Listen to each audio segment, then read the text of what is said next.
Hey guys, tonight we're starting somewhere hot, sandy, and unusually obsessed with facial hair for a civilization that also worshipped hairless cats. You're standing at the edge of the Nile, surrounded by limestone temples and the soft flap of linen in the breeze. The sun beats down, and in front of you, striding proudly toward a military parade, is a warrior in gold-plated armor, a cobra on his crown, and, wait for it, a fake beard dangling stiffly from his chin. Yep. That's not just any old glued-on goatee. That's a royal power move in beard form. It's stiff, it's braided, and it's totally fake. You probably won't survive this heat, let alone the awkward itch of a strap-on beard made from goat hair and bound by royal decree. So, before you get comfortable, take a moment to like the video and subscribe, but only if you genuinely enjoy what I do here. And while you're at it, let me know where in the world you're watching from and what time it is right now. I love seeing how far this sleepy little history club stretches. Now, dim the lights, maybe turn on a fan for that soft background hum, and let's ease into tonight's journey together. The first stop on this bizarre journey of battle beards is, of course, ancient Egypt. A civilization obsessed with death, cats, sun gods, and, oddly enough, facial hair on people who couldn't grow much of it naturally. That includes their queens, and their priests, and their mummies, who were sent into the afterlife rocking glued-on chin braids. Because if you're going to be reborn, you might as well look dignified while doing it. In ancient Egypt, the beard wasn't just facial decoration. It was divine branding. Gods had beards. Specifically, plaited, curved beards, almost like a candy cane stuck under the chin. These stylized false beards were known as postiches, and pharaohs wore them as an emblem of their divine connection to Osiris, the god of the underworld. Which, I suppose, means the more tightly curled your beard, the closer you were to managing the afterlife like a celestial administrator. And these beards weren't grown. They were built. Made from braided wool, horsehair, or even strips of human hair, these faux facial features were stiff, lacquered, and tied to the head with ribbons or golden threads. Some were strapped behind the ears. Others were anchored around the crown of the head like you were donning a slightly hairy helmet. It wasn't exactly breathable combat wear, but then again, you didn't argue with the beard of authority. In fact, while most Egyptian men, especially the upper classes, were clean-shaven, the royal elite made a point of flaunting their artificial whiskers. Go figure, the more sacred your role, the less likely your beard was to be real. Even queens got in on the action. Hatshepsut, one of Egypt's most famous female rulers, wore a false beard in every official portrait and possibly during public appearances too. It was her way of saying, I may be a woman, but I've got more authority than your uncle's entire beard collection. Historians still debate whether Hatshepsut actually wore the beard in day-to-day court rituals or just commissioned artists to slap it on her statues. Some say it was more symbolic than physical, a Photoshop beard for the Bronze Age. Others argue that the false beard was real and ritualistically worn, especially during temple ceremonies. Either way, she rocked it harder than most men could. But not every bearded warrior in Egypt had godly ambitions. Some soldiers wore false beards simply to appear older or more intimidating. After all, in a world where age often meant wisdom, and fake age could mean fake wisdom, a few inches of braided fiber could help your chances of being taken seriously before charging into battle. Now, whether that helped in an actual sword fight is questionable. Imagine fighting in the desert heat, sand in your eyes, your linen kilt flapping in the breeze, and then your fake beard slips off mid-charge. Intimidation factor instantly reduced to guy tripping on his own accessory. It probably didn't happen often, but it's an image worth holding on to. You'll never watch those dramatic Hollywood war scenes the same way again. And yet, despite the obvious discomfort of gluing a fur strip to your jaw, beard wearing had deep spiritual connotations. When priests embalmed mummies, they sometimes added false beards to the deceased, ensuring their journey into the afterlife would be beard-approved. They believed this helped align the dead with Osiris, who, of course, rocked the ultimate cosmic goatee. Nothing says immortal soul like a post-mortem beard accessory. You can almost picture it, a solemn embalmer, placing a tiny false beard on a carefully wrapped corpse, muttering something like, "You may not have lived as a god, but you're going to die like one." That's peak ancient Egyptian mood right there, equal parts sacred and just a little ridiculous. There's even some evidence that beards played a role in courtroom and diplomatic settings. Think about that. You're arguing land ownership, and your opponent walks in with an immaculate false beard that screams divinely appointed. You're toast. No real beard, no credibility. Better luck in your next life. And that's the strange beauty of Egyptian culture. It wasn't about what you could grow, it was about what you could project. The beard was a symbol of cosmic order, spiritual rank, and occasionally, just a good bit of royal theatre. Because when your society believes the pharaoh is a living god, it really doesn't matter how his chin fuzz got there. As long as it's styled right, the power is real. And yes, let's talk about military reenactments and cosplay, because beard fakery thrives there like an old musketeer's daydream. Across Europe, the US, and even parts of Asia, historical reenactors gather by the thousands to recreate battles from every era. And with those eras come expectations, especially about beards.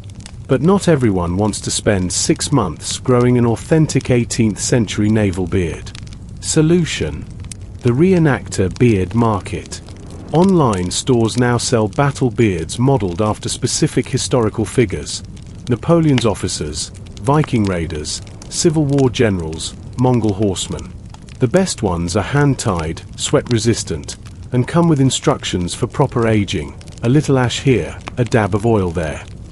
Some even come with tiny clasps so they can be woven into existing stubble for a more realistic blend. A subculture within this subculture includes beard consultants.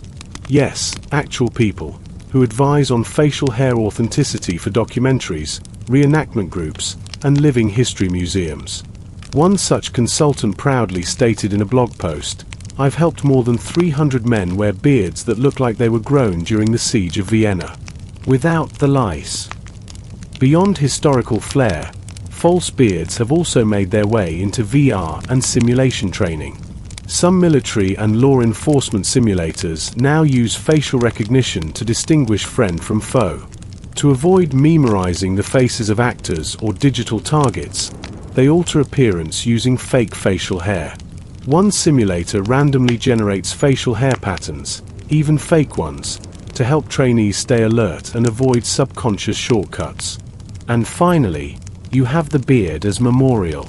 In recent years, veterans have used false beards during charity events, awareness campaigns, or reunions as humorous tributes to fallen comrades known for their iconic facial hair. One Marine Corps unit held a beard bash in honor of a fallen friend. Each man wore an exaggerated version of his distinctive beard using fake hair, foam, or yarn. They took photos, shared stories, and donated to a cause in his name. The beard may not have been real, but the grief and the love absolutely were. So now, here you are, sitting in a forward operating base. Or maybe it's just a conference center, or your garage, lit by a single bulb. You hold a beard in your hands, synthetic, scratchy, shaped just right. You tie it on. You look in the mirror. For a moment, you are not the you of spreadsheets or family barbecues. You're someone older, wiser, weathered by desert wind or jungle rain. A knight, a rebel, a ghost in a battlefield's shadow. The beard doesn't make you real, but it makes the moment real. The story, the feeling, the echo of all the warriors, actors, liars, and legends who wore theirs before you. And that's the strange power of the fake beard, even now. In a world of biometric scanners and laser sights, it still whispers its old promise: let me change your face. Just long enough to change your fate. The world softens as the night deepens. The tension eases, the pace slows. You feel the warmth of a fading fire, gentle and golden, casting flickering shadows that dance like quiet memories across your walls. Outside, the breeze carries the faint rustle of leaves and the distant murmur of a stream. The world is vast, mysterious, and now, comfortably distant. You settle into this calm, your eyelids growing heavy like velvet curtains closing on a quiet stage. All the battles, beards, disguises, and stories you've traveled through begin to fade into the gentle night, weaving together like a soft, familiar tapestry. The weight of history lightens, becomes a lullaby whispered on the wind. Your breath slows. The images blur and soften, the braided beards of ancient pharaohs, the wild manes of Vikings, the theatrical mustaches of Renaissance nobles, all melting away into a soothing haze. You are safe here, in this quiet moment between wakefulness and dreams. There's no need to hold on to stories anymore. Let them drift, like clouds on a slow-moving sky, until you find yourself carried effortlessly into rest. Remember, you are enough. You are safe. You belong in this peaceful space. Now, close your eyes. Feel the calm. Let your mind wander gently into sleep. The night is yours. So here you are, standing in the ruins of a war-torn village. The sky is softening with sunrise. A soldier beside you takes off his helmet and unhooks something from beneath his chin. A beard, thick, curled, fake. He smiles. The mission is over. The performance is done. But for a moment, just a moment, he was someone else. And maybe that's the true power of the beard, real or not. It lets you step into a new skin. It lets you hide. It lets you declare, silently, this is who I am today. And sometimes, that's enough to win a war. The rubble and rifles of the 20th century begin to fade as your journey drifts quietly into more familiar territory. Highways humming in the distance, digital screens flickering in the night, and soldiers now flanked not just by cavalry or cannons, but by drones, satellites, and encrypted comms. This is the modern era. But don't think for a moment that the beard, and its falsified versions, has marched off the battlefield. Because here, in the age of GPS-guided missiles and body armor engineered down to the molecule, the fake beard still lingers. Not always in combat, perhaps, but certainly in training, special ops, cultural camouflage, and yes, even military cosplay. You're in a contemporary military base now, maybe in Arizona, maybe Afghanistan, maybe somewhere the government swears doesn't exist. The sun's hot, the gear is heavier than ever, and inside the operations tent, a rack of gear includes not just tactical goggles and hydration packs, but a zippered pouch labeled cultural accessories.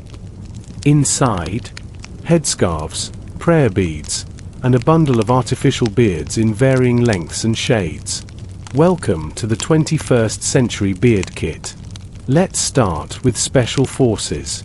In many Middle Eastern combat zones post 9/11, US and Allied operatives found that blending in with local populations, or at least appearing more culturally aligned, could reduce friction with civilians and, in some cases, increase operational effectiveness.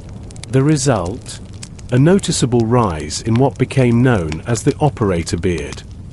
For elite units like the Navy SEALs, Delta Force, or CIA ground branch officers embedded in remote areas, growing a beard was often encouraged, or even expected. Not necessarily because it helped them blend in perfectly, but because it signaled to local tribesmen, elders, and power brokers that these foreign soldiers respected local customs. But here's the catch. Not every special operator could grow one. Some had patchy growth. Some had tight schedules between deployments and had to simulate a seasoned look. Enter the fake tactical beard. Modern fake beards aren't the dusty horsehair fairs of Mongol days or the woolen soot disguises of Civil War deserters. These are professional, often military-issued accessories, designed to resist sweat, UV rays, sand abrasion, and even mild fire exposure. High-end versions are made from synthetic fibers woven into breathable mesh, colored to match various skin tones and hair types. Some are strapped under the chin like standard costume beards. Others use sophisticated adhesive materials and spirit gum, borrowed from theatrical and film industries. There's even evidence of fake beards being custom printed in 3D textures for use in hyperrealistic training scenarios. During certain urban combat training exercises, like those at Fort Irwin's National Training Center in California or in mock villages constructed in the Middle East and Europe, role players often wear beards to represent local civilians, elders, or insurgents. These role players may be contractors, actors, or even soldiers themselves, dressed in regional clothing with applied facial hair to give authenticity to the scenario. In one leaked after-action review, an army unit described a training exercise where fake beards were used so effectively that junior soldiers engaged with greater caution and cultural restraint toward the role-playing elders, assuming they were dealing with high-ranking tribal leaders. That beard wasn't real, but the authority it projected absolutely was. And yes, espionage hasn't abandoned the beard either. Modern undercover agents still rely on facial disguises when entering high-risk areas. In some operations, particularly in civilian clothes missions, agents have used temporary beards and mustaches to obscure facial recognition algorithms or appear older, bulkier, or simply less memorable. It's not always about looking Middle Eastern or Russian or any specific type. Sometimes it's just about not looking like your passport photo. According to a 2016 interview with a retired intelligence officer, fake beards have been used in urban disguises more often than you'd think, especially when rotating identities quickly. He added, somewhat dryly, that facial hair covers a multitude of sins. Then there's the tactical novelty scene. You've seen it, soldiers posing in gear with joke beards made of yarn, Velcro, or even duct tape. These morale beards are worn during downtime or inside base competitions. There are even combat helmets with built-in Velcro patches specifically designed for attaching beard extensions. One infamous photo shows a squad of engineers on a base in Iraq all wearing hot pink beard extensions on their helmets with the caption, "Alpha Squad reporting fabulous." It's humor, sure, but it's also a callback. A reminder that throughout history, the beard, real or not, has signified bravery, camaraderie, and rebellion against the rules. Even if that rule is just you must shave before formation. He's not playing dress up. He's not trying to impress. He's preparing to desert. That's right.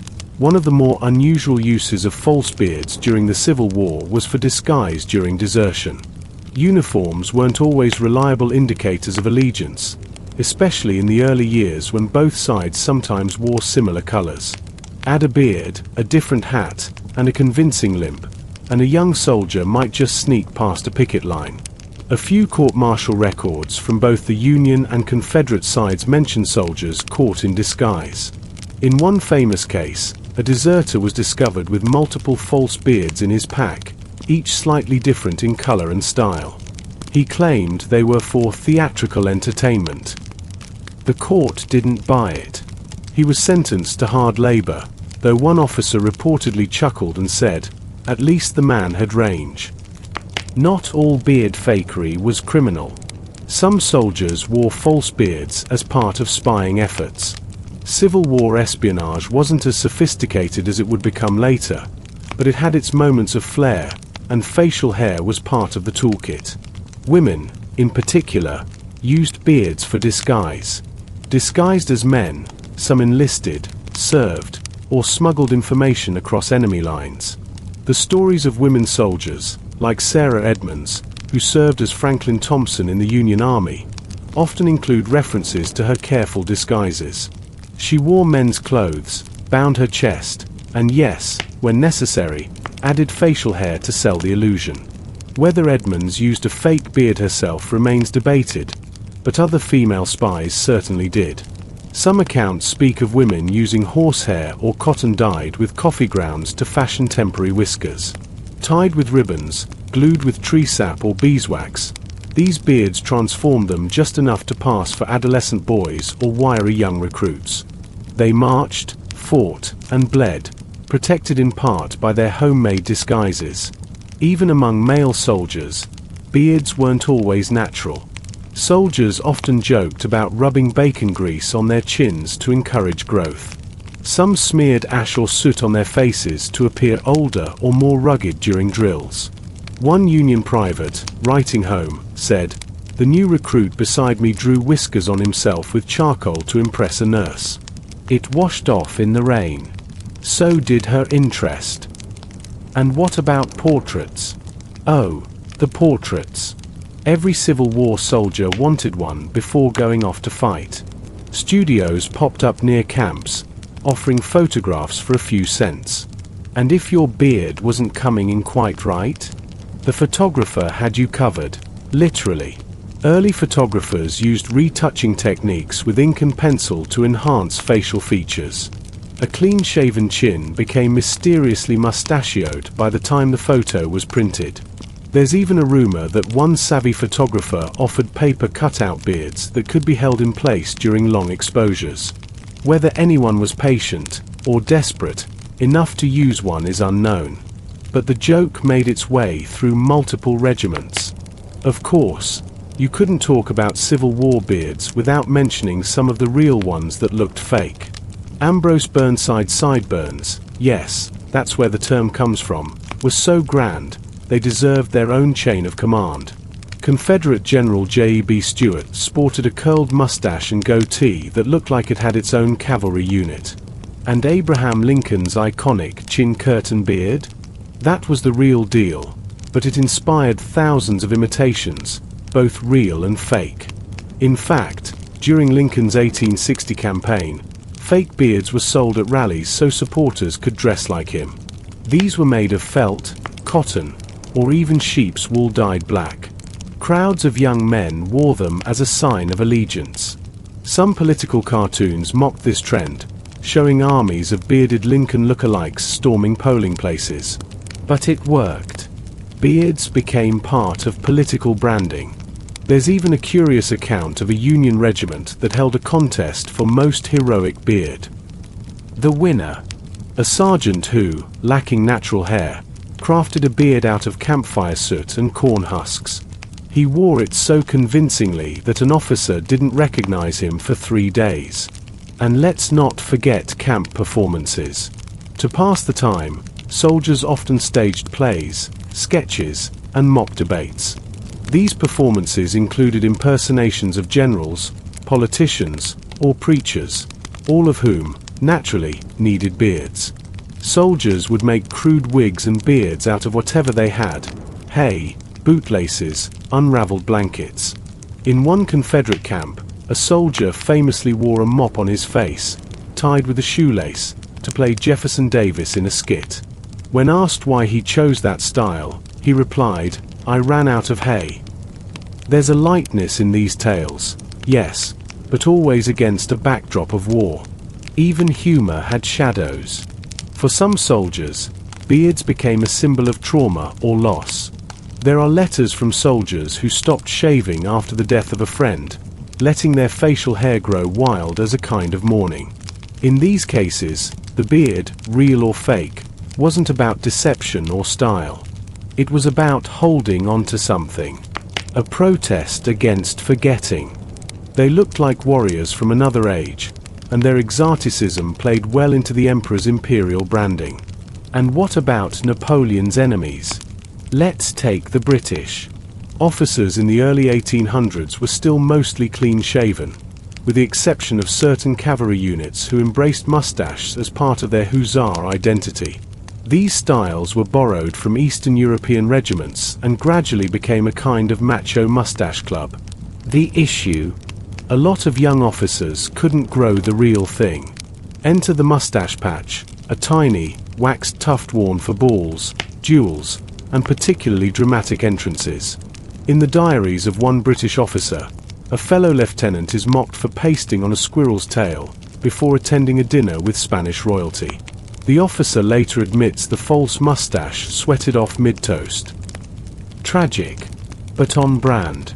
Even the Russians, known for their thick winter coats and thicker beards, had a touch of beard envy going around. A few regiments reportedly darkened their mustaches with lampblack or even beet juice. French caricatures from the time often poked fun at this, with one popular cartoon showing a Russian officer stirring his tea with a brush before applying his courage. And let's not forget the dueling culture of the Napoleonic elite. Among young officers and noblemen, appearance was everything. Dueling scars were badges of honor, but so was a commanding beard.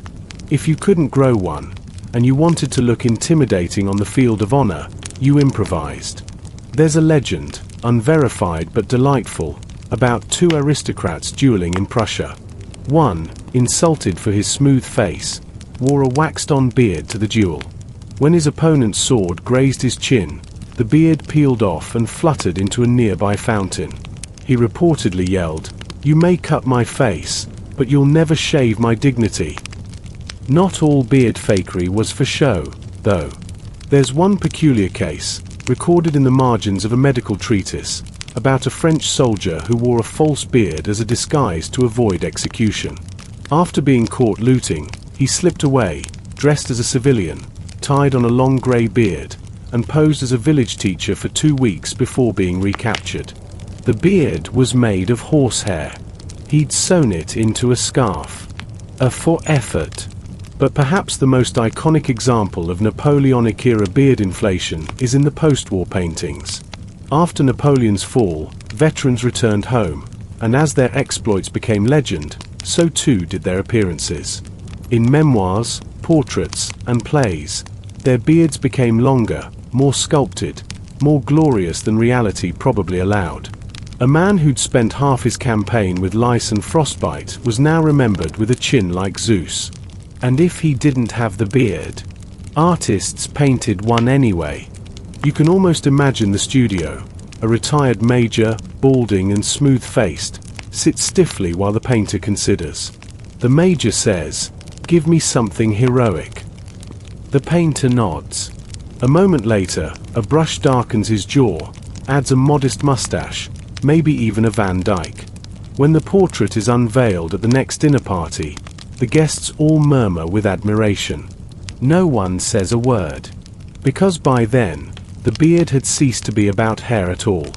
It was about memory, myth, and the blurry line between how things happened and how we wish they had. So here you are, marching through a poppy-covered battlefield at dusk. The drums beat slow, the sun is melting over the hills, and your shadow stretches long behind you. Your beard.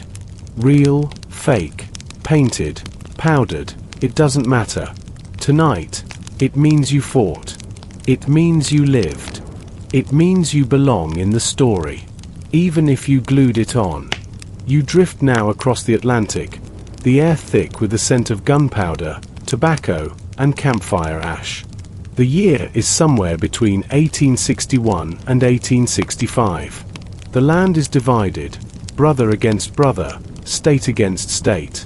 This is the American Civil War, where the weapons are rifled, the medicine is terrifying, and the beards?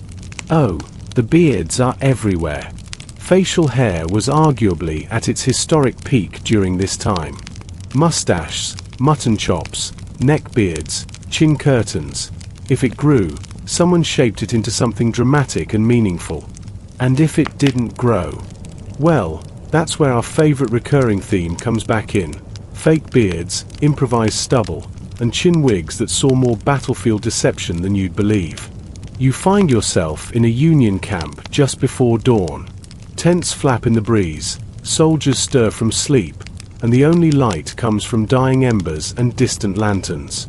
In one corner of the camp, two young men whisper over a pot of burnt coffee. One of them reaches into his knapsack and pulls out a strange item, scraps of coarse wool tied together with twine. A beard. It's scratchy, crude, but it works. In the smoky dark, he slips it over his chin. Interestingly, while men pursued beards as symbols of power, the absence of a beard could also be weaponized socially. In a bizarre twist, fake beards were occasionally used in punishment rituals. Imagine being convicted of cowardice, desertion, or courtly scandal. Your sentence: Public humiliation, wearing a ridiculous, oversized beard made of horsehair and soot, paraded through the bazaar. The beard wasn't a mark of honor. It was a curse, a hairy scarlet letter. "Look at this fool," it said. He wanted to seem a man, but he failed. In a 17th century poem from Anatolia, a disgraced servant is described as bearded like a mule, but empty as a broken jar. Scholars believe this may reference a punitive beard he was forced to wear after being caught impersonating a royal messenger. And of course, the Ottoman theatre world had its fair share of beard play. Shadow puppetry, Karagoz and Hasavat, featured exaggerated beards on the character cutouts, often played for comedy or to signify age and wisdom. Some real-life stage plays also included live actors wearing stylized fake beards to represent historical heroes, caliphs, or prophets, though this was often restricted due to religious sensitivities. But even in death, the beard mattered. Funerary practices among the Ottoman elite sometimes included beard grooming before burial. And in at least 2 documented cases, mourners requested that a false beard be applied to the deceased who hadn't managed to grow one in life. "So he enters paradise as a man," the prayer reportedly read. Whether symbolic or sincere, it shows just how deeply the beard was tied to identity, even beyond life itself. And here you are, standing beside a marble fountain in the gardens of Topkapi Palace. The sun warms the mosaic tiles. The fountains babble. Courtiers pass by in swirling robes, some young and smooth-faced, others ancient and bristly. One nods to you, his jaw impressively framed by a black beard that gleams with oil and pomade. But you notice, just barely, a silk cord tucked beneath his ear. He smiles. You say nothing. Because here, the beard isn't just a beard. It's tradition. It's appearance. It's politics, power, punishment, and play. And whether real or tied on before breakfast, it's part of the performance. Now you leave behind the tiled courts and rose-scented courtyards of the Ottoman Empire, drifting into the thunderous rhythm of marching boots and galloping hooves. The world around you sharpens. The fog of war rises. Cannon fire echoes in the distance, and amid it all, a small man in a grand hat paces before a map, his hand tucked sternly into his coat. Welcome to Napoleonic Europe, where ambition was enormous, battles legendary, and facial hair was undergoing a bit of an identity crisis. You're in the early 19th century now. France is sweeping across Europe like a powdered wig in a windstorm, and Napoleon Bonaparte is in the midst of reshaping history, while incidentally redefining what it meant to look like a proper military man. And in this era of bayonets and brass buttons, beards became a complicated mixture of style, status, and in some cases, total fabrication. Let's start with the general himself. Napoleon wasn't a beard guy. That's probably the first thing you need to know. Portraits show him smooth-cheeked, neatly groomed, with not so much as a rogue whisker on his famously angular face. He represented the Enlightenment ideal of military discipline and modernity. Clean, precise, efficient. To Napoleon, facial hair was a bit old school, something for medieval knights or ancient philosophers. Not for the sleek, ticking machine of the French Empire. But here's the catch. The people around him didn't always agree. Across his armies, soldiers, especially in elite units, began growing increasingly flamboyant facial hair. The French Imperial Guard, the most prestigious unit in Napoleon's army, practically turned facial hair into a competitive sport. You had grenadiers with thick sideburns, mustaches curled like cinnamon twists, and yes, in some cases, full, majestic beards. And where real beards wouldn't do, fakes filled in the gaps. Let's unpack that, because it's juicier than a wartime peach ration. As the Napoleonic Wars raged on, military fashion became increasingly stylized. Soldiers were as much walking propaganda as they were fighters. Distinctive uniforms, towering charros, braided epaulets, all helped create the image of invincibility. And nothing said, "I've seen 1,000 battles," like a well-groomed, fearsome mustache or chin curtain. But not all soldiers had the time, or genetics, to grow one. Cue the fake mustache movement. It was especially common in portraiture. Officers, particularly those rising quickly through the ranks, wanted to appear more battle-hardened than they truly were. Young lieutenants barely out of military academy would sit for official portraits in full regalia, and then quietly request that the artist add a bit of artistic embellishment to their upper lips. A subtle dark smudge here, a wispy curl there. Boom. Instant veteran.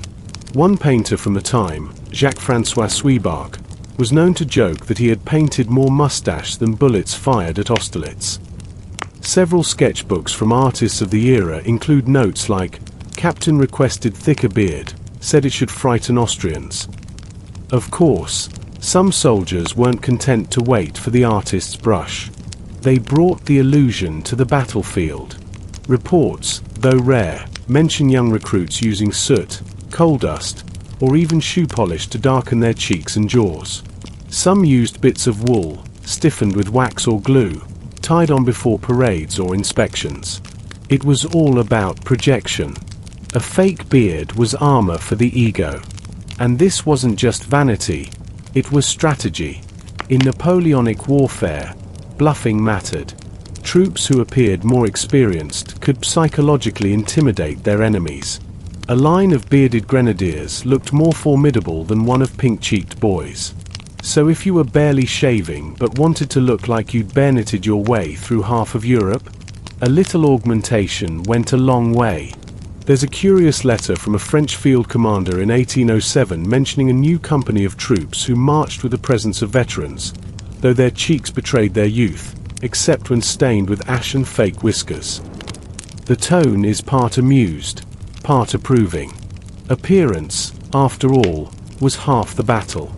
Napoleon may not have been personally fond of facial hair, but he tolerated it, especially when it came from units that got results. His famed Mamluk cavalry, adopted from Egypt, were encouraged to maintain their traditional facial hairstyles. Full beards, thick mustaches, curled tips. And when the music fades and the feast ends, you'll untie it, place it back in its velvet box, and drift off to sleep knowing that for one night, you wore not just hair, but history. You drift now into the world of domes and minarets, of mosaic tiles and swirling incense, where the call to prayer coils through the sky like smoke. Welcome to the Ottoman Empire, an empire so vast, so layered, that it stretched from the gates of Vienna to the deserts of Arabia. Here, in this civilization of courts, caravans, janissaries, and silk-cloaked sultans, the beard was not just a style, it was law, loyalty, and a living symbol of power. And, naturally, some of those beards were fake. You arrive in the bustling heart of Constantinople, later Istanbul.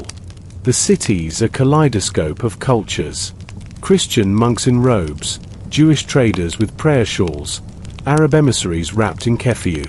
And then there are the Ottomans themselves, elegant, formidable, and almost universally bearded. Ottoman culture prized facial hair deeply. A man without a beard was incomplete.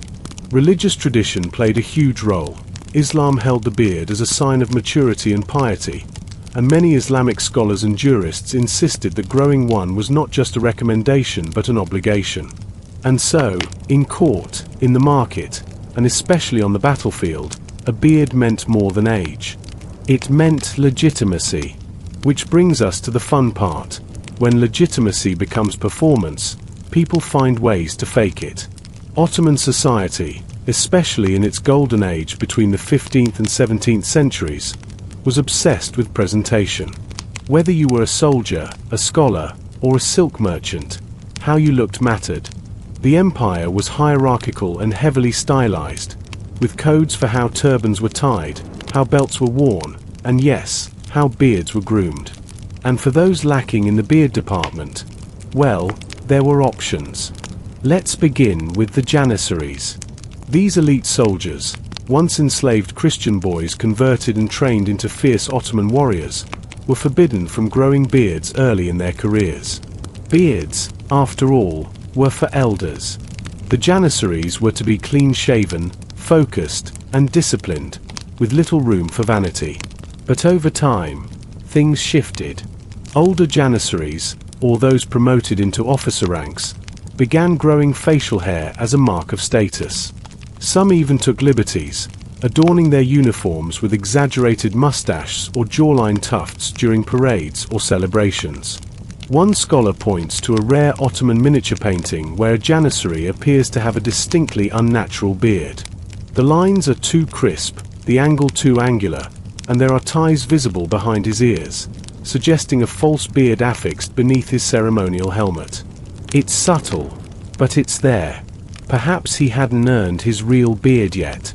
Or perhaps he simply wanted to look the part before an important inspection. Court records from the 1600s mention ceremonial beard wigs in the palace costume inventories.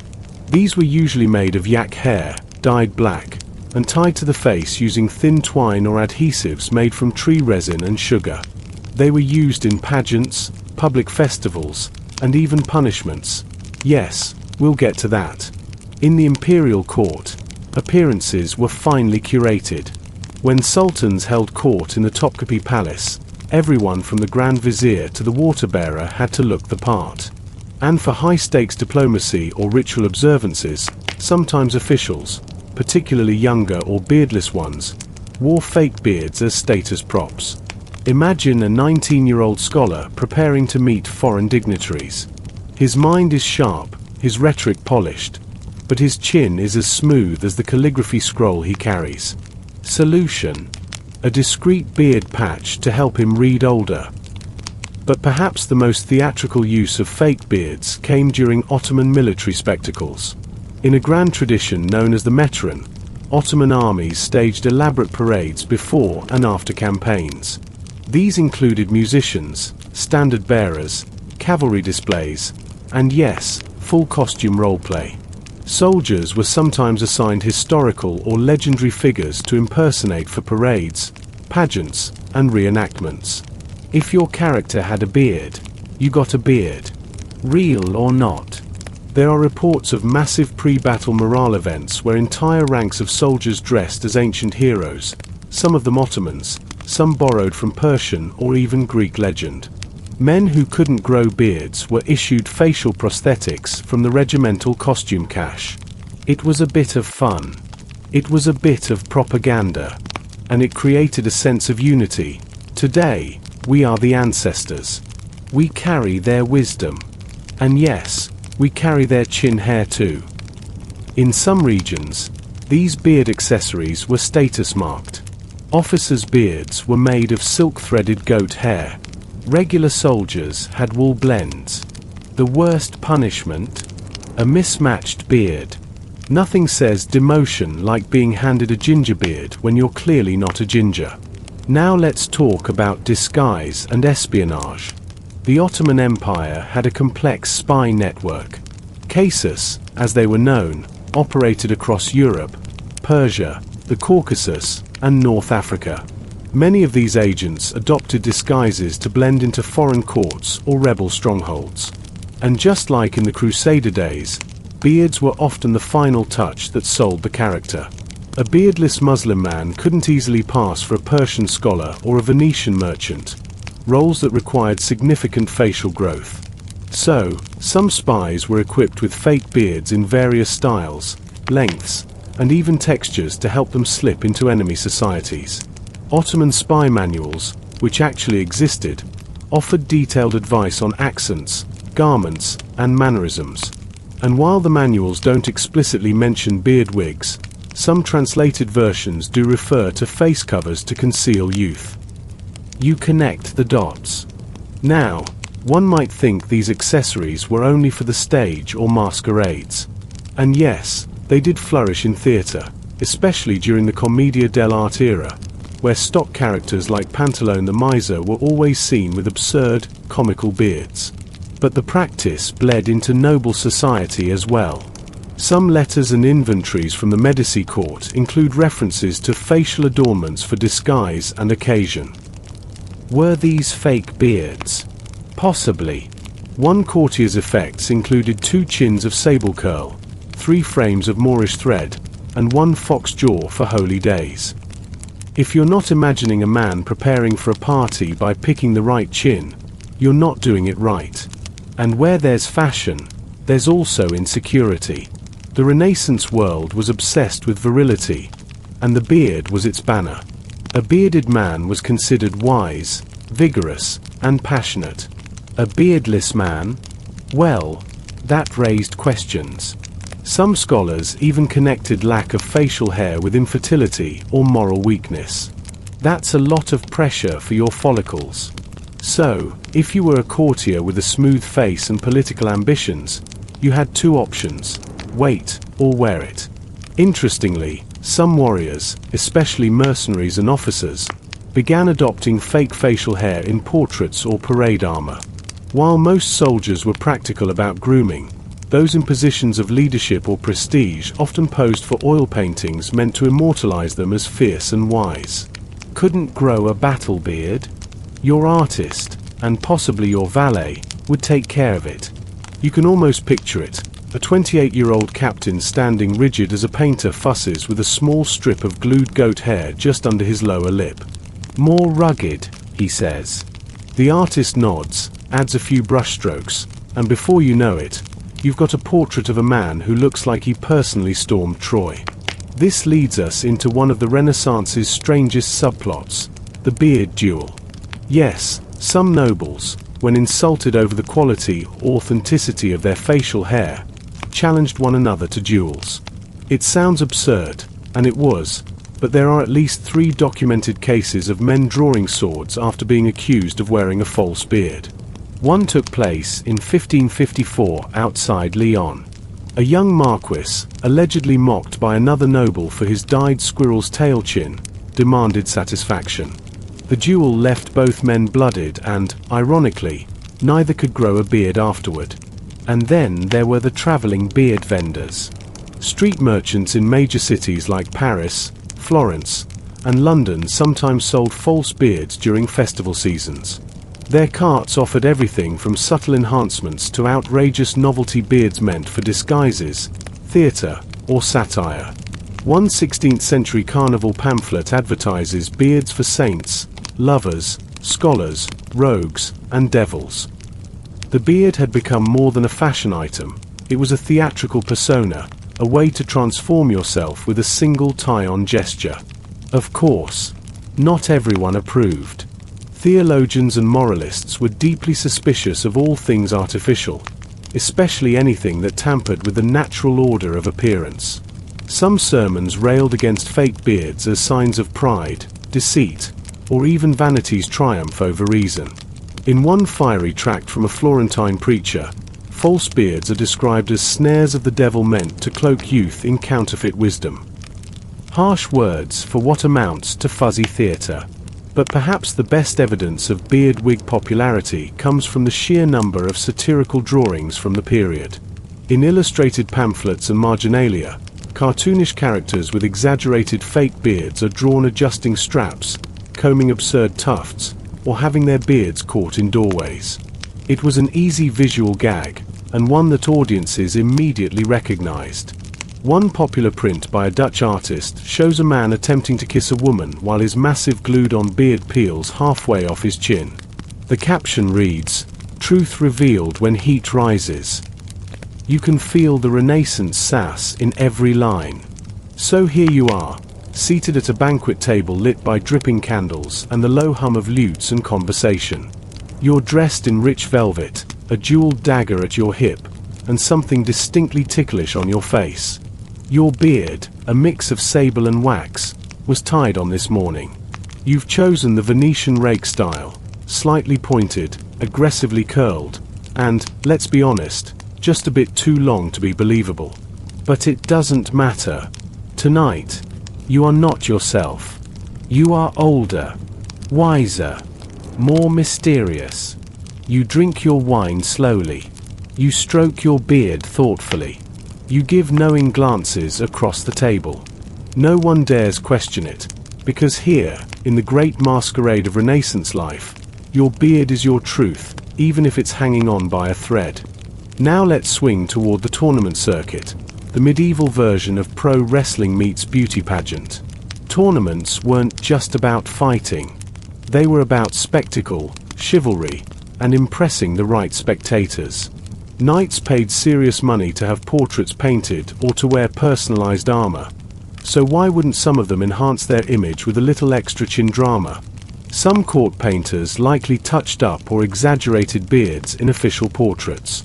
But there's also speculation, again, more anecdotal than archival, that a few knights may have worn short-term enhancements. Darkened powders, dyed fibers, or even thin strips of animal hair pasted to the jawline for ceremonies or jousts. Because let's face it, if your banner is glorious, your horse is majestic, but your face looks like a choir boy's, your legend won't quite sing the same tune. And speaking of singing, troubadours and traveling performers had their own beard tricks. These guys traveled from court to court, performing dramatic retellings of battles and romances. In their trunk, lutes, props, costumes, and, yes, false beards. Their performances often included impersonations of noble lords or mythical figures. A change of posture, a gruff voice, and a little felt on the chin, and suddenly the audience believed they were seeing King Arthur himself.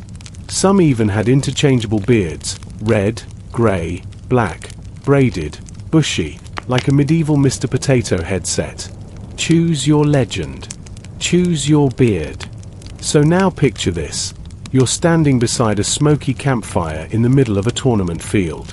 The crowd is buzzing, the banners are flapping, and the knight beside you tugs gently on his beard, making sure the glue is holding.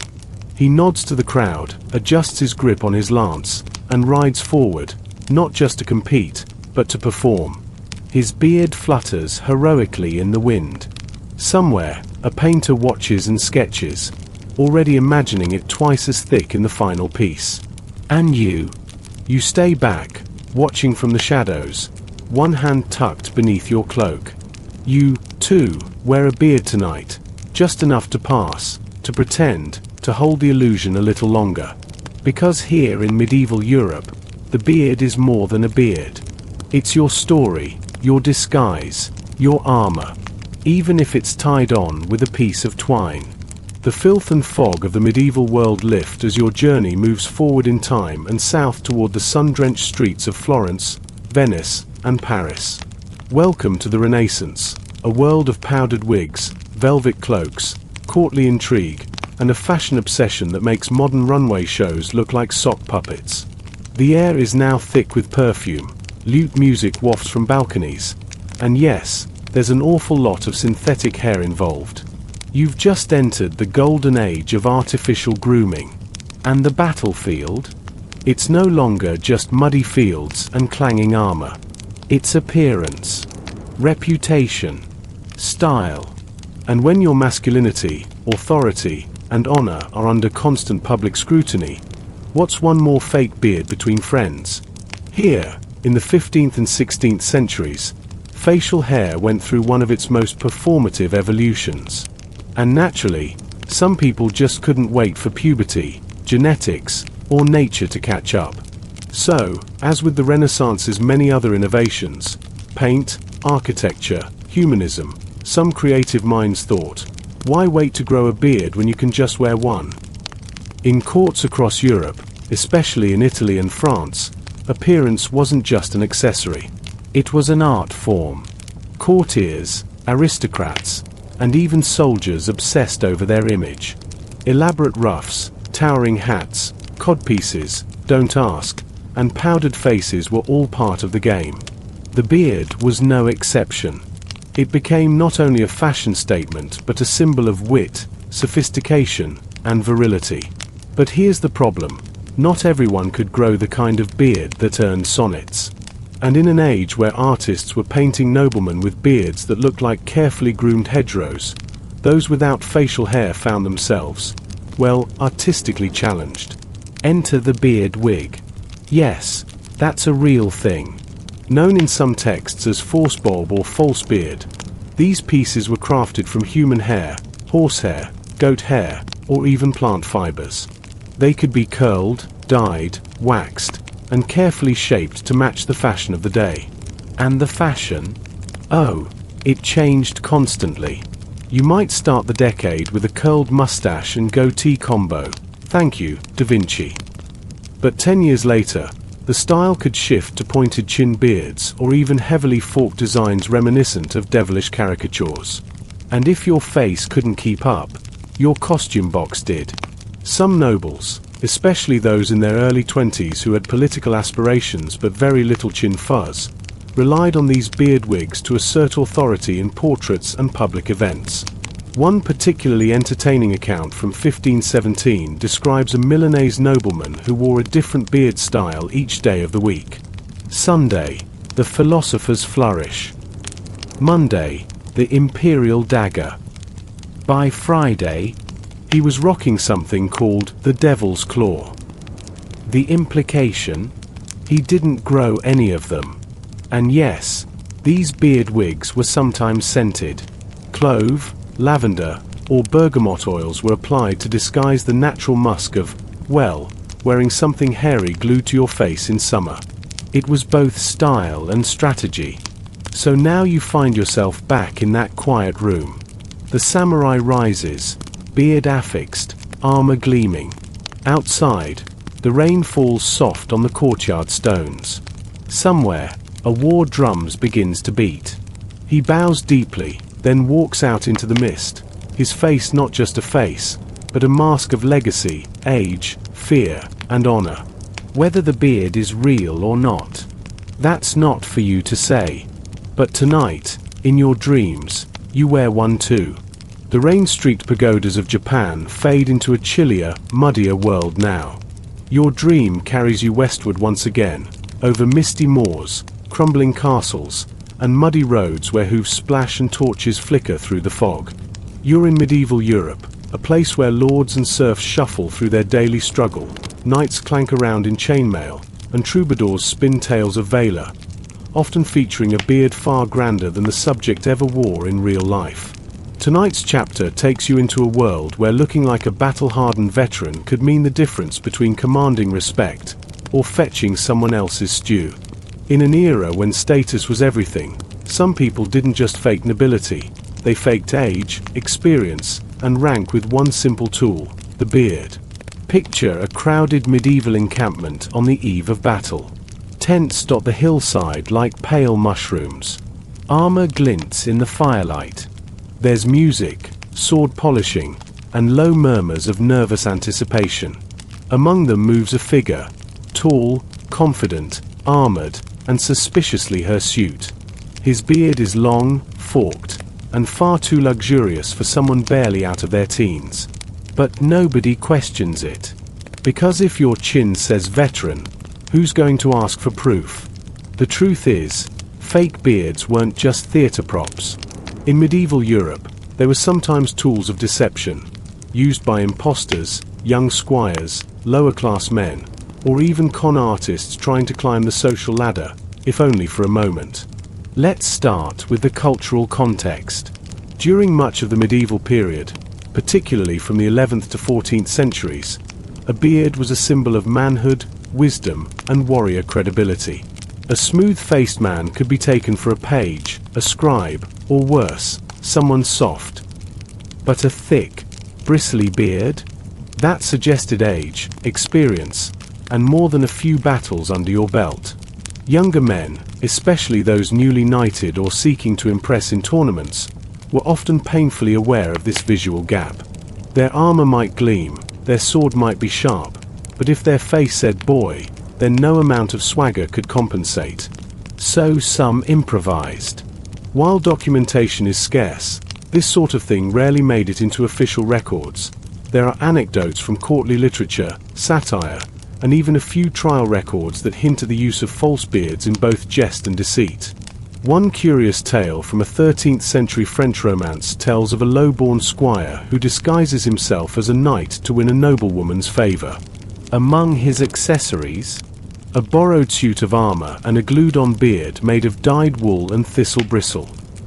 He rides into the tournament, impresses everyone with his skill and his chin. His deception is only uncovered when a rival knocks him into a fountain and the beard floats away like a sad little boat of lies.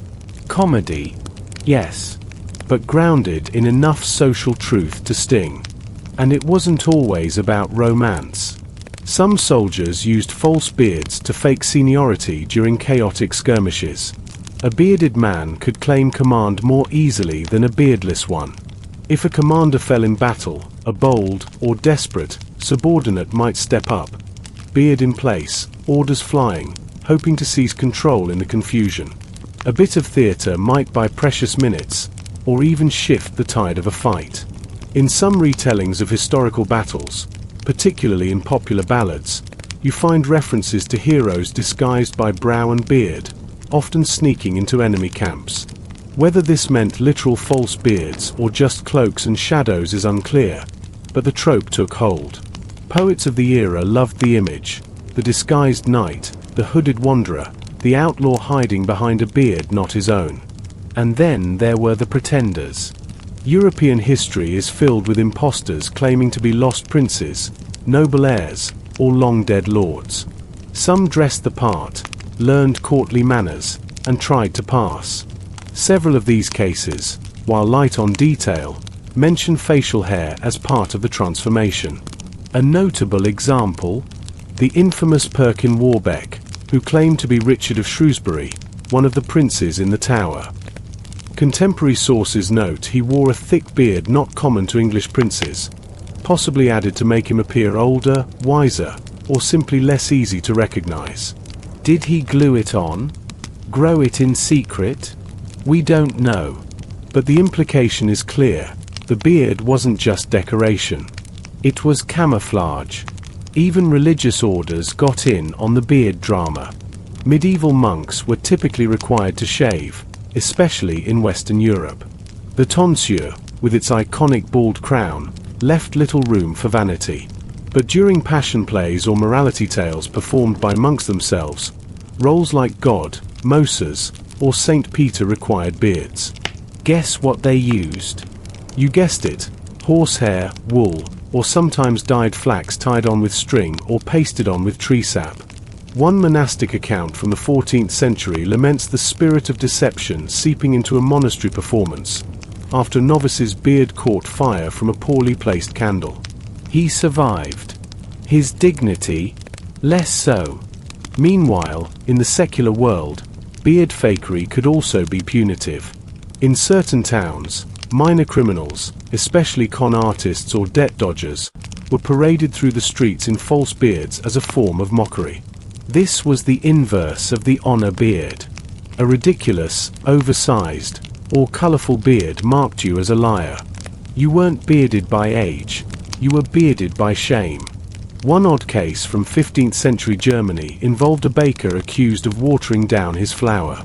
As punishment, he was forced to wear a gigantic red beard made of dyed goat hair and march through town with a sign that read, "False in trade, false in beard." Cruel? Yes. Memorable? Also yes. You improvise. Historical scrolls, paintings, and war documents mention warriors who wore false beards, especially during performances, ceremonies, or pre-battle processions. The idea was simple: a warrior had to appear not just deadly, but wise, venerable, and steeped in experience. If your chin was bare, people might see your youth. Or worse, your inexperience. So, some samurai, and their retainers, resorted to false facial adornments. These ranged from finely woven horsehair glued directly to the jawline, to full theatrical prosthetics tied behind the ears and blended into the helmet straps. A good false beard could turn a 20-year-old swordsman into a grizzled war sage. It was as much a psychological weapon as the katana at his side. Now here's a twist you didn't see coming. This practice was heavily influenced by no theater. That's right, the very ritualized, often mask-wearing traditional form of Japanese drama. In no plays, actors portrayed gods, spirits, old men, and warriors, and the costumes included masks and elaborate facial hair. A wise old man mask always featured a long, flowing beard, often made of yak or horse hair. This theatrical tradition filtered into visual expectations of real-life warriors. People began to associate beards with gravitas, power, and mythic status.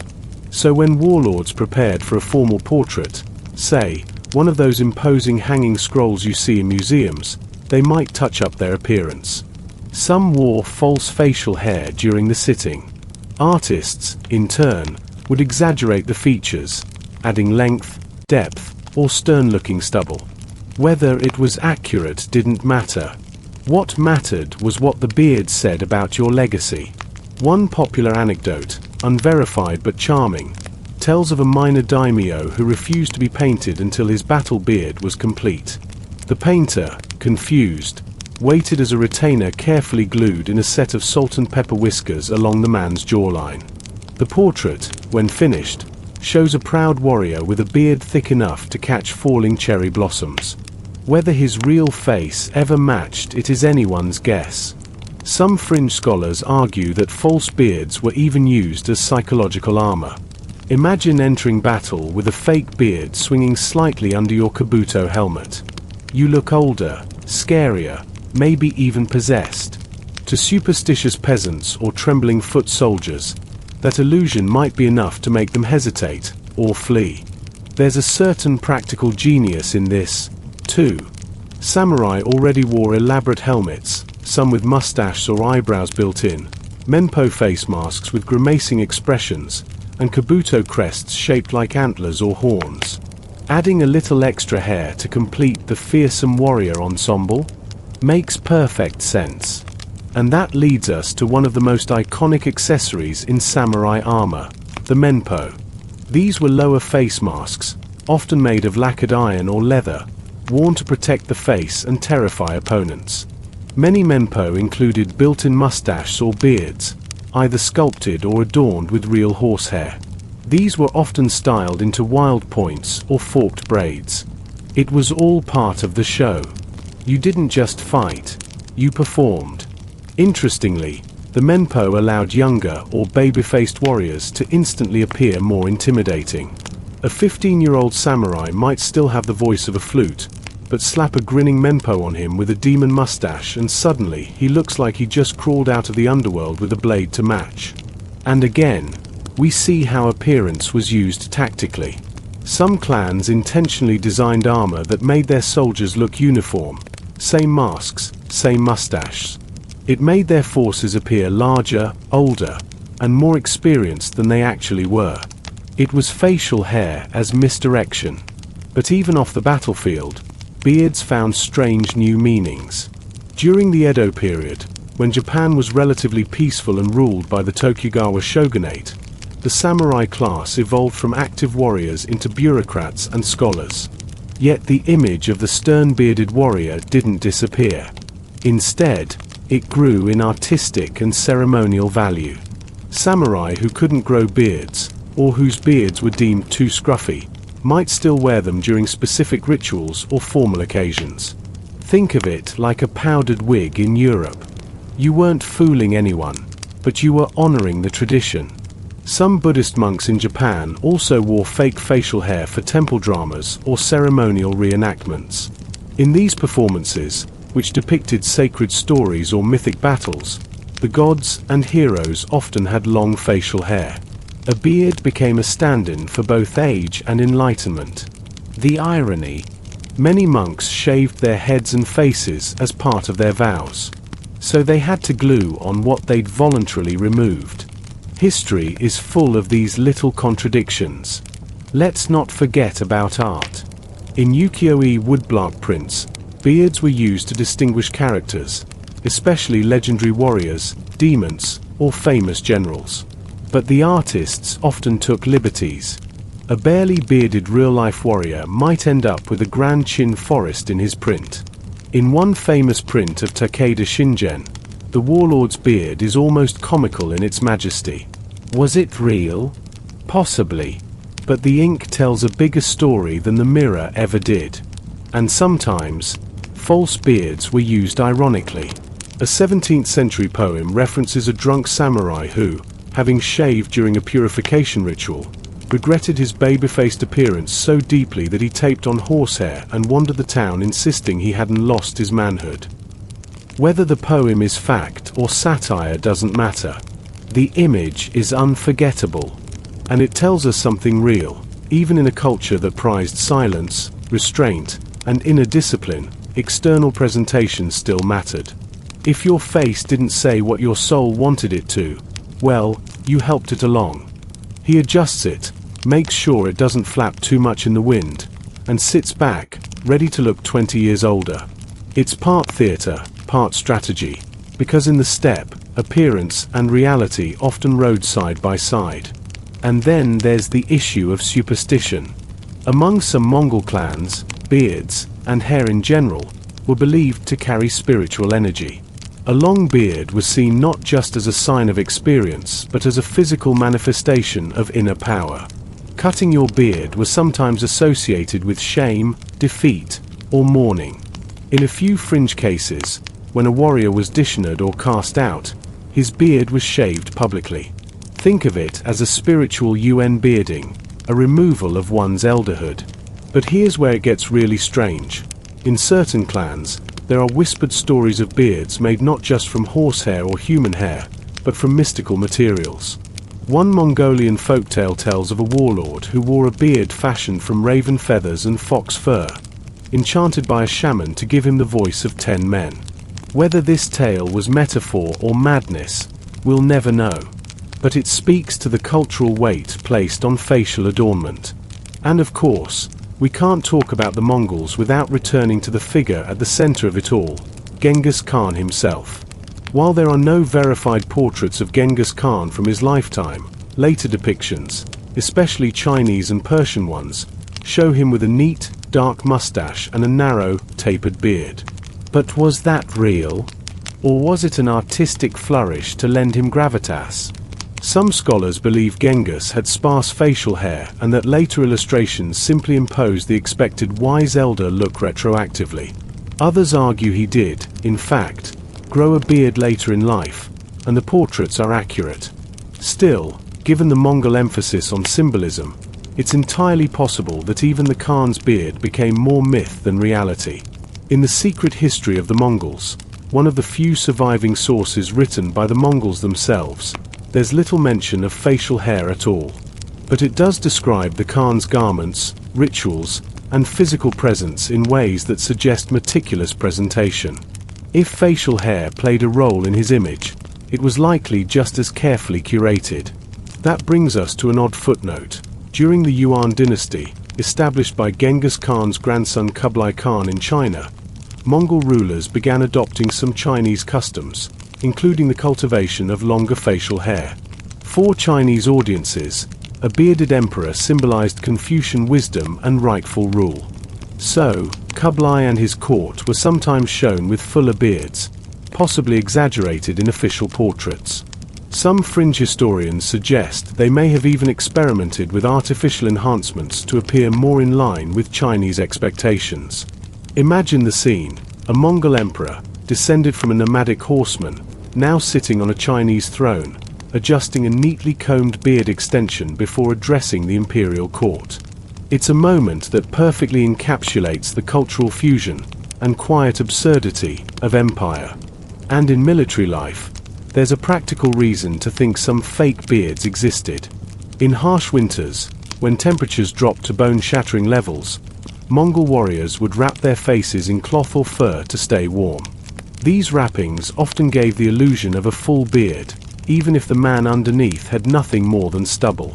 Over time, these wraps might have evolved, at least for ceremonial use, into stylized fake beards, worn not just for warmth, but for status.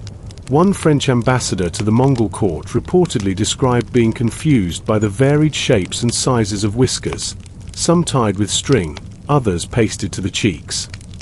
Whether this was a misunderstanding of grooming styles or a glimpse at actual beard augmentation, the mystery lingers. You also have the Mongol love of masks and costume in festival traditions. In seasonal ceremonies, like the White Moon Festival, actors and performers would don elaborate outfits, including beards, to portray mythic ancestors or spirits. Some of these roles were reserved for elders, but in cases where younger men took the part, a fake beard was essential to complete the illusion. And perhaps the most haunting tale? A legend from the Orkhan Valley tells of a young warrior who fell in battle and was buried without honor because his beard had not yet grown. His grieving father returned at night, tied a piece of his own beard to the boy's face, and prayed to the ancestors to accept him as a man. It's probably a myth. Probably. But it stays with you, doesn't it? So here you are now, under the open sky of the Mongolian plain, stars like white fire above you. The wind hums against your tent, and in the distance, wolves sing. You reach up and feel the soft weight of your ceremonial beard. Is it real? Is it borrowed? Does it matter? What matters is that when you step outside tomorrow, saddle your horse, and ride across the land of the Khans, your beard, true or not, will speak for you.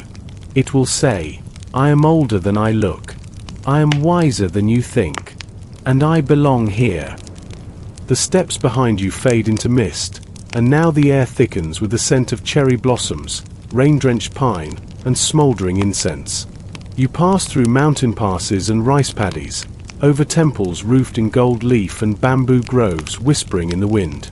Now you're in feudal Japan, land of the samurai, precision, quiet death, and surprisingly little facial hair. And that's where tonight's weird and wonderful twist begins. Because even in the stoic, blade-honed world of the samurai, the beard, or the illusion of one, made appearances in both the battlefield and the brushstrokes of legacy. You drift into a scene as subtle as a tea ceremony and as sharp as a katana. A samurai sits in Caesar, kneeling, his armor polished, his sword resting nearby. A servant holds a lacquered box. Inside is not another blade, but something softer, strips of horsehair, darkened with soot, carefully shaped. The samurai closes his eyes as the false beard is affixed. His face now bears a stern, mature shadow he did not earn through time, but through theater. Let's break this down. Unlike the Norse or the Crusaders or even the Greeks, Japanese men, especially in the feudal periods, weren't naturally gifted in the facial hair department. Many had fine, sparse growth, and the cultural ideal of beauty leaned towards smooth skin, even for men. In fact, some early courtly men shaved deliberately, finding beards uncivilized or unsightly. And yet, there was a time, particularly during the Sengo period, the age of warring states, roughly 15th to 17th century, when beards became powerful symbols of age, authority, and ferocity. But what happens when your face refuses to cooperate? One particularly obscure 13th century French tale describes a knight named Arnaud who, after being wounded and separated from his men, was hidden by a local family. To move safely, he was clothed in robes, taught basic Arabic greetings, and fitted with a beard made from goat hair and tar. Was it real? Probably not. Is it memorable? Absolutely. Scholars still debate the historical validity of these stories. Some believe they're exaggerated fables designed to highlight the ingenuity of Christian knights. Others point to the practical reality. In a place where everyone has a beard and you don't, you stick out like a boiled potato at a spice market. A little beard glue and a hood. Suddenly, you're just another merchant on the road. Interestingly, the reverse also occurred. During certain periods, Muslim forces captured European soldiers and, in some cases, converted or recruited them. A few of these men are rumored to have worn false beards in early stages of infiltration, possibly while training, possibly as part of initiation. Think of it as a visual rite of passage. If you can't grow the beard, you don't look the part. So here's one until yours kicks in. Meanwhile, back in the Christian camps, beards carried their own set of meanings. While some knights followed the Roman tradition of shaving for cleanliness and order, others grew their facial hair out during campaigns, either for convenience or symbolism. Beards came to represent penance, humility, or spiritual devotion. Some orders of monks and warrior monks, like the Templars, reportedly allowed or encouraged beard growth to distinguish themselves from secular knights. There's even a letter from the Pope in the 12th century gently reminding clerics not to go overboard with their beards. Too holy, perhaps? And yet, among lower-ranking crusaders or those who struggled with facial growth, the beard remained a loaded symbol. It meant maturity, authority, experience.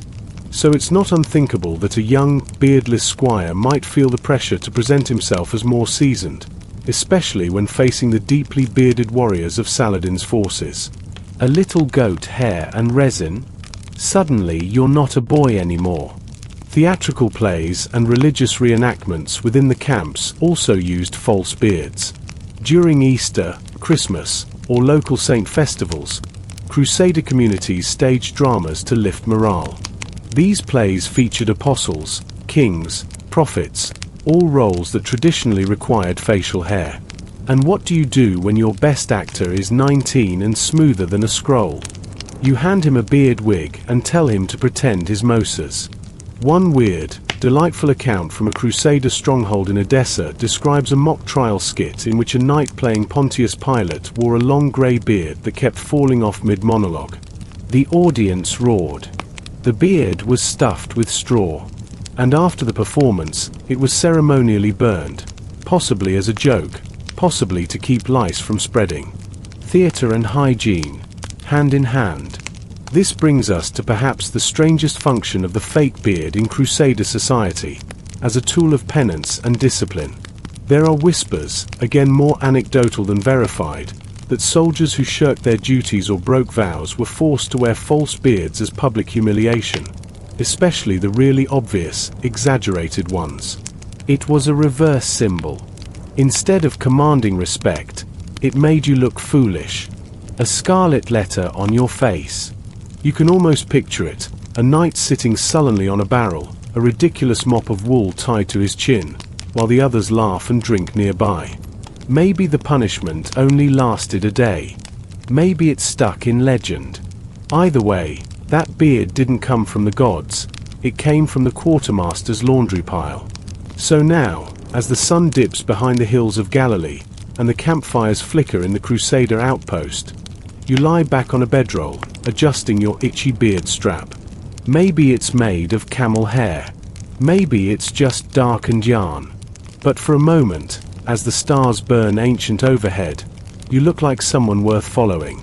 You look like a warrior, a prophet, a leader, even if it's just for tonight.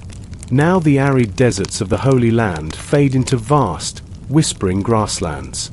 You drift over the sweeping steppes of Central Asia, where the wind smells of dust, horse sweat, and campfires, and the ground trembles slightly beneath the hooves of 1,000 galloping warriors. You're in the domain of the Mongols, a place of fierce loyalty, lightning raids, and a unique relationship with facial hair that ranged from the symbolic to the downright spooky. You hover above a sprawling encampment, tents arranged in concentric circles, horses tethered near smoky cook fires, children darting between piles of saddles. And at the center, around a crackling flame, sits a group of warriors. They speak in low tones, sipping fermented mare's milk and sharpening their blades. One of them, older and stern, adjusts something on his face, a thick, luxurious beard that seems just a little too perfect. The Mongol Empire, under Genghis Khan and his descendants, conquered the largest contiguous land empire in history. Their campaigns spanned from China to Hungary, and their ferocity became the stuff of legend. But behind the terror was a society rich in ritual, deeply spiritual, and, perhaps surprisingly, conscious of appearance, including beards. Mongol men were known for their relatively sparse facial hair compared to their European or Middle Eastern counterparts. Many could only grow modest mustaches and small patches on the chin.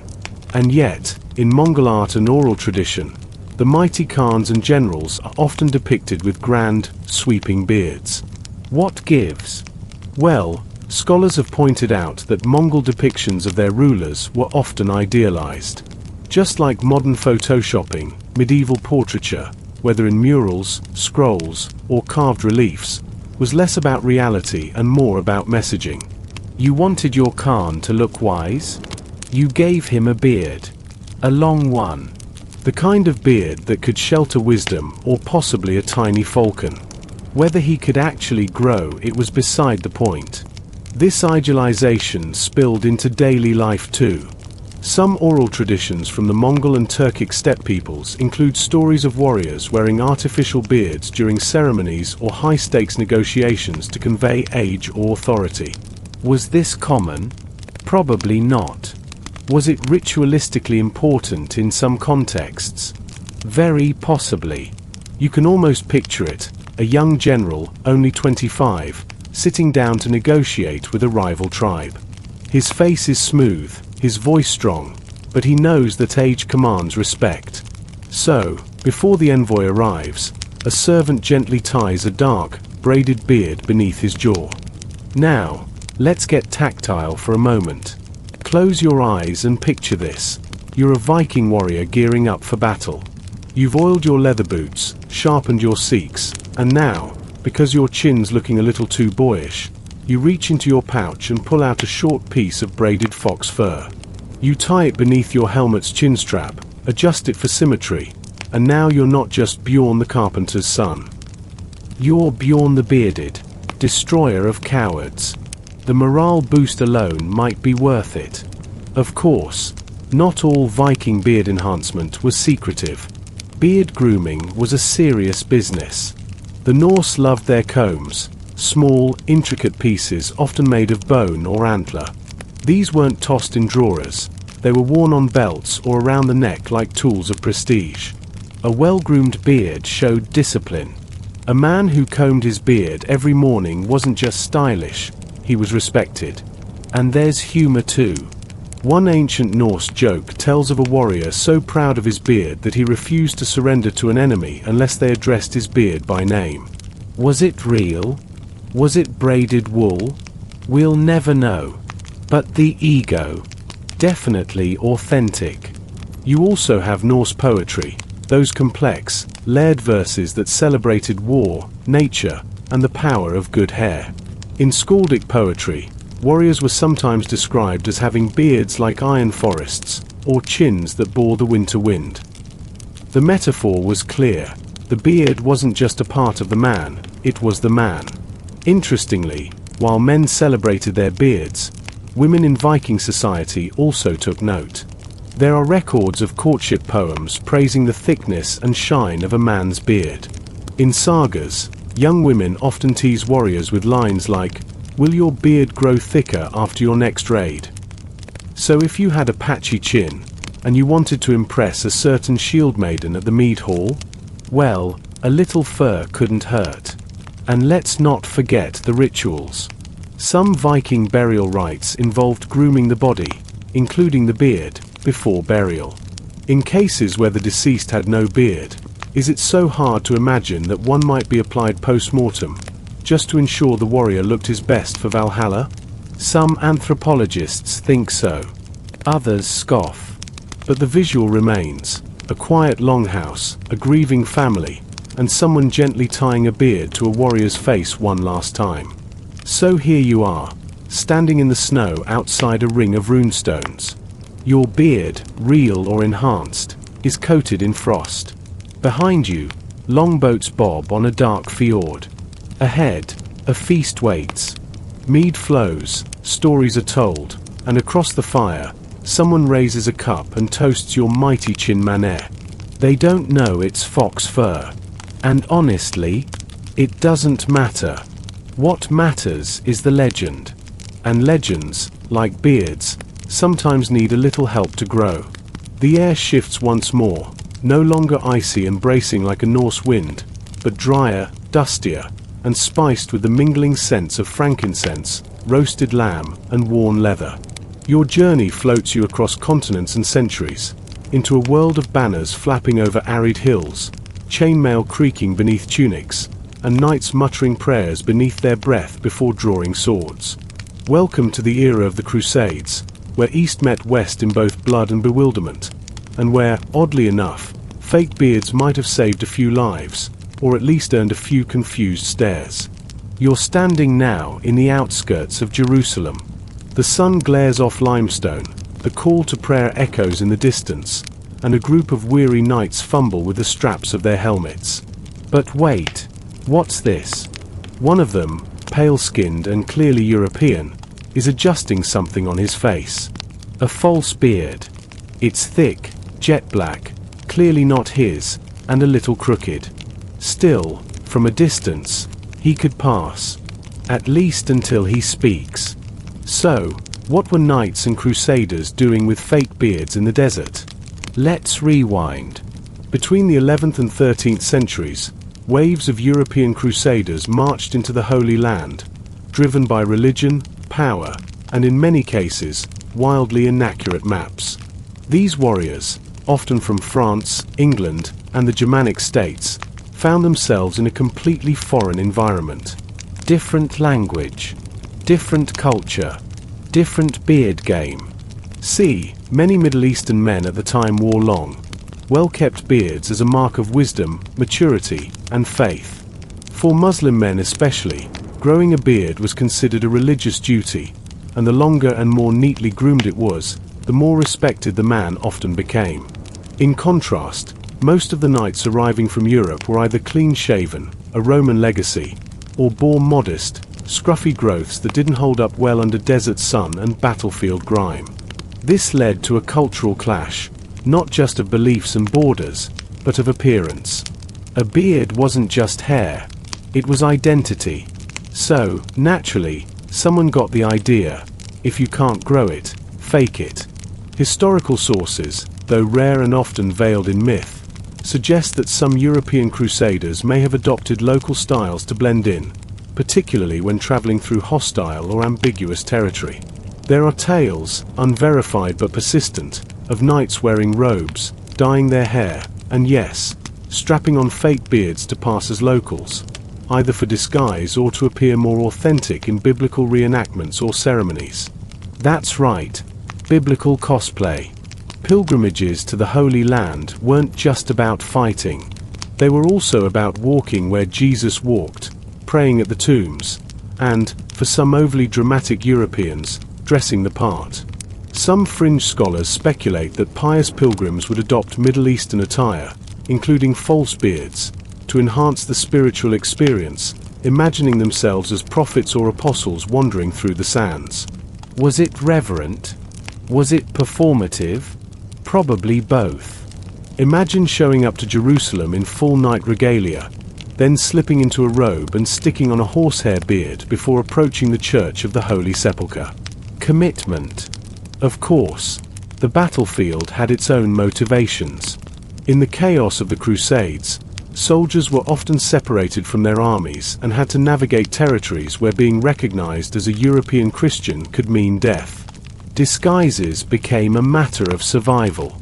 Several chronicles, often second-hand, mention lone knights dressing as locals to escape detection. Some wore turbans. Some used dark powders on their skin. And yes, a few supposedly wore false beards to complete the illusion. And this is where it gets interesting. Even as clean-shaven faces became the default in public life, certain Roman generals and emperors brought the beard back, but only on special occasions or for specific messages. One of the most famous was Emperor Hadrian. You know, the guy with the giant wall in Britain. Hadrian's full beard was a calculated choice. It wasn't because he couldn't afford a razor. It was a political symbol. He wanted to align himself with Greek philosophers, presenting himself as a wise, learned ruler. It was like saying, yes, I command legions, but I also read scrolls by candlelight while stroking my chin thoughtfully. Hadrian's beard sparked a brief comeback in imperial facial hair. Emperors like Marcus Aurelius and Septimius Severus followed suit. But for the everyday Roman senator or soldier, shaving was still the standard. In fact, barbershops, tonstroני, were such important cultural fixtures that young men celebrated their first shave with a kind of rite of passage. They'd even dedicate their cut beard to a household god.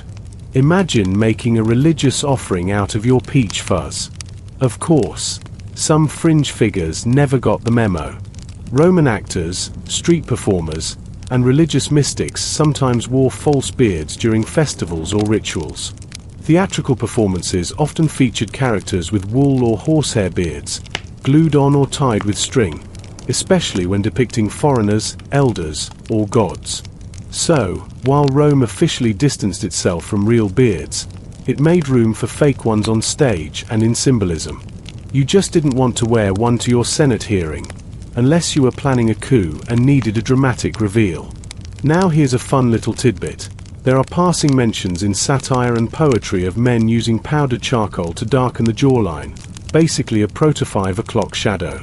The idea was to look rugged without the inconvenience of actual stubble. Roman women sometimes even complimented this shadowy look, calling it pulchra umbra, the handsome shade. So yes, the fake beard vibe lived on in smudged cosmetics and strategic shadowing. It's the ancient world's answer to contouring.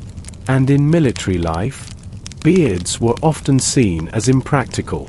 Roman soldiers, especially during the Empire, were encouraged to shave for hygiene and discipline. A bearded man in uniform might be viewed as lax or unkempt.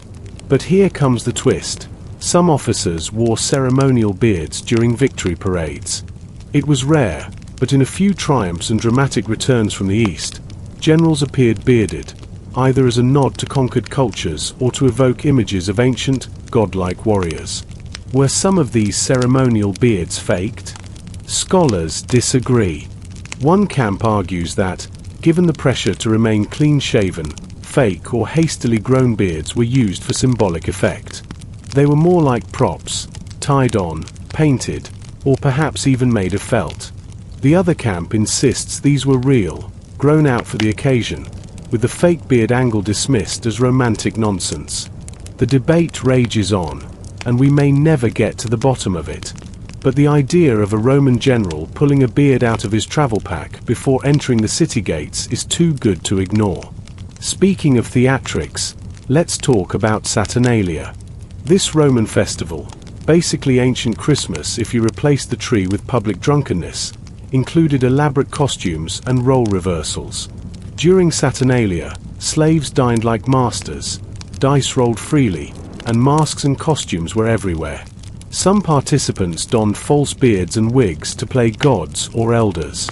Beards were part of the chaos, the visual cue that you were someone else for the day. It was temporary madness, and nothing said I'm letting loose like a slap-on beard and a goblet of wine. Even Roman funerals weren't safe from beard drama.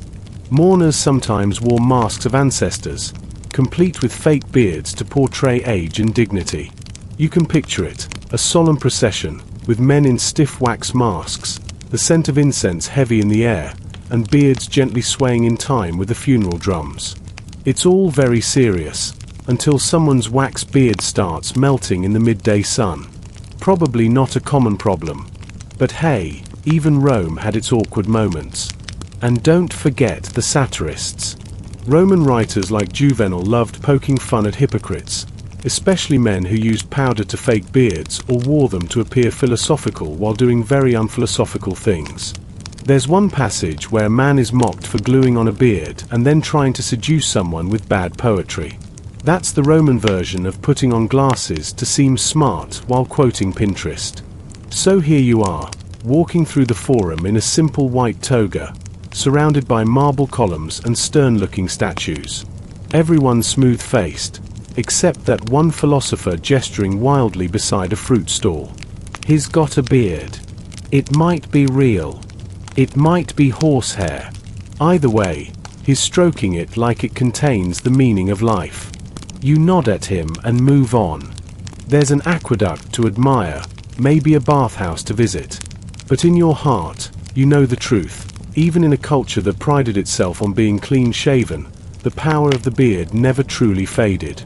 It just went undercover, waiting for the right general, the right ritual, or the right festival to come swaggering out again. Chin held high, beard swinging in the breeze. Now the Roman marble melts away beneath you, and the warm Mediterranean breezes give way to colder winds that bite at your cheeks and smell faintly of pine smoke and seawater. You're drifting north, past snow-dusted fjords, longhouses huddled by frozen lakes, and narrow ships slicing through icy surf.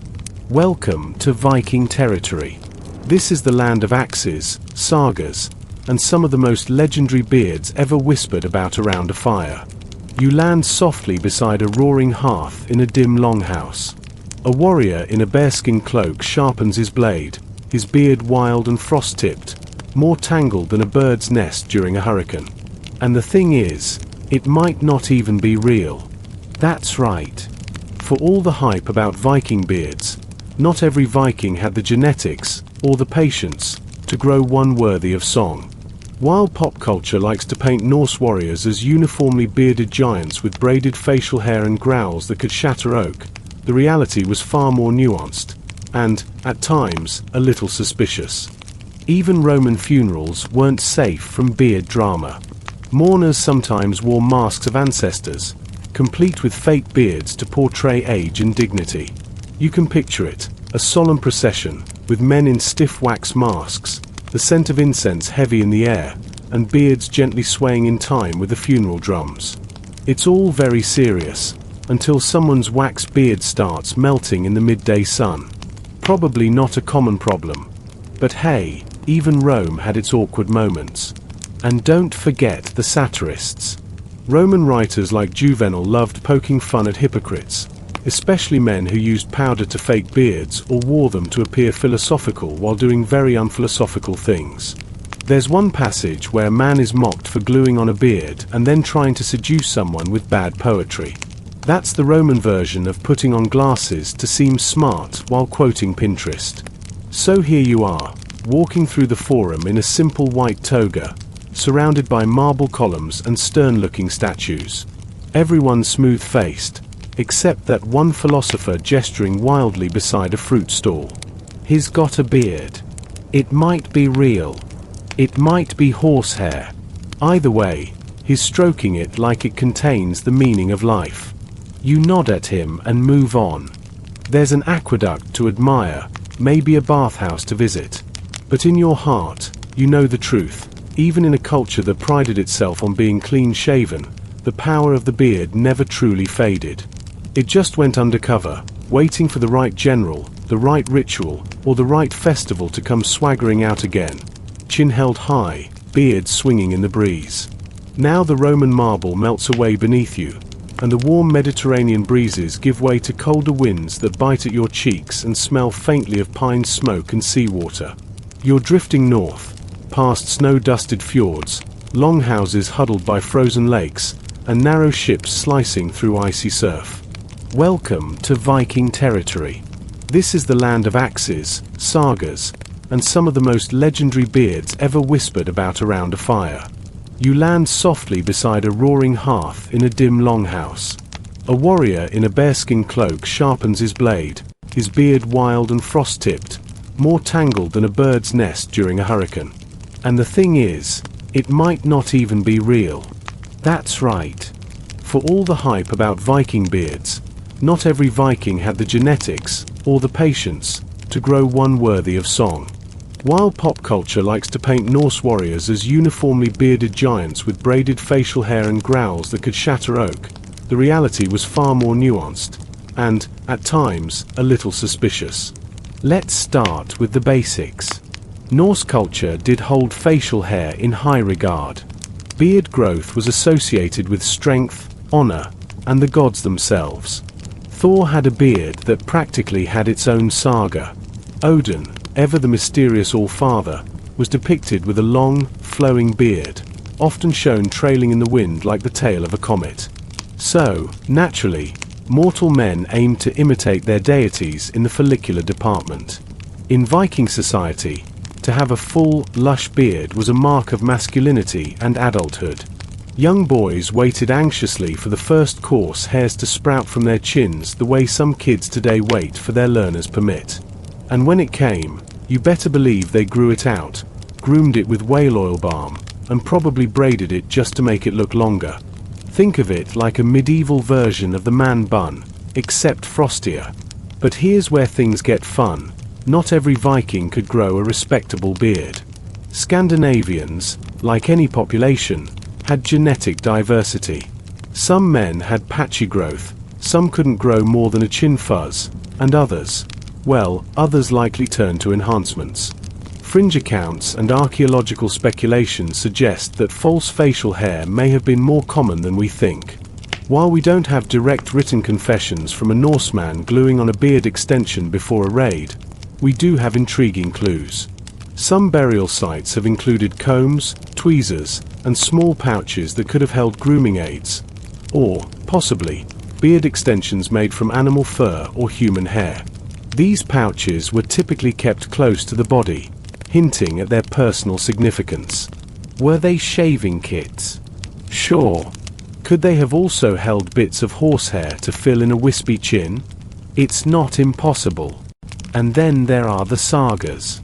Icelandic sagas, those epic, often wildly embellished stories of Viking heroes, make regular mention of beards. But here's the interesting part. In several tales, characters are described as suddenly looking older or more terrifying when entering battle. One interpretation: the writers were describing a psychological transformation. Another interpretation: somebody was strapping on a beard boost. Historians still debate whether Viking warriors ever wore fake beards to appear more seasoned or fierce. It sounds theatrical, yes, but theatricality wasn't exactly foreign to Norse culture. Warriors often wore animal pelts, painted their faces, and shouted personalized war cries. So the idea of enhancing their look with a little borrowed beard isn't that far-fetched. Some scholars even believe that in certain rituals or war ceremonies, young men might have donned fake beards made of wool or leather strips to symbolize their initiation into manhood. A kind of fake it till you grow it situation. After all, what's one more accessory when you're already wearing a wolf skin and carrying an axe the size of a door? And then there's the matter of warmth. Vikings lived in brutally cold environments. Beards, real or otherwise, offered insulation. It's not a stretch to imagine someone strapping on a fur chin wrap under their helmet just to keep from freezing. Whether it started as practicality and evolved into intimidation, or the other way around, is anyone's guess. There are even tales of Norse travelers in foreign courts donning longer or more styled beards to blend in or command respect. One speculative theory holds that some Vikings visiting the Byzantine Empire, where facial hair fashions varied, might have adapted by wearing styled false beards in diplomatic or trading settings. Again, no hard evidence, but the pattern of adapting appearance for status? That's a tale as old as time. Or at least as old as plaited goat hair. Of course, there are fringe historians who believe the postiche had military uses too. Some argue it was used to identify high-ranking officers on the battlefield, like a facial badge of honor. Others say it may have simply been ceremonial, worn only before the fight or in the aftermath, when triumph was being commemorated in temples and on tomb walls. There's even speculation that fake beards helped disguise pharaohs during key moments of public exposure, letting them slip through crowds or attend incognito rituals. Imagine a royal trying to go undercover with a beard on instead of off. Classic misdirection. So here you are, drifting through ancient Egypt in your mind, watching bearded statues line the temple columns while gold-laced warriors march by with braided fuzz swinging from their chins. You're surrounded by the rustle of papyrus, the scent of incense, and that ever-present question. If your beard is fake, but your authority is real, does it still count? Spoiler: yes. In Egypt, perception was everything. And if that meant you had to strap on a glorified yarn beard to summon divine respect, then so be it. History's strange like that. 1 minute you're building pyramids, the next you're adjusting a chin wig in front of a crowd. And just think, this is only the beginning of your beard-laced battlefield journey. There are still Vikings, samurai, and Renaissance duelists ahead, all with their own complicated, slightly itchy relationships with fake facial hair. You're still floating in that dusty Egyptian heat, lulled by the steady flow of the Nile and the rhythmic clink of sandals on sandstone. There's a procession winding its way toward a sun-drenched temple, musicians with curved flutes, dancers swirling in linen, and behind them, rising above the crowd like a statue come to life, walks a figure cloaked in divine stillness. It's the pharaoh. His eyes are lined with kohl, his body sheathed in shimmering gold, and his chin? You guessed it, adorned with a flawless, braided false beard. Not a whisker out of place. Not a breeze strong enough to lift that thing. By now, you're probably asking, how did we get to a point where fake beards weren't just accepted, they were worshipped? Buckle in, because it's time to dig deeper into one of history's most fabulous facial accessories, the pastiche. Yes, we touched on it in the last section, but now we're going straight to the source. The royal, theological, no you can't sit with us core of beard power in ancient Egypt. Let's get one thing straight. Pharaohs didn't wear false beards because they were fashion-forward or follicularly challenged. They wore them because they were living gods, or at least they claimed to be.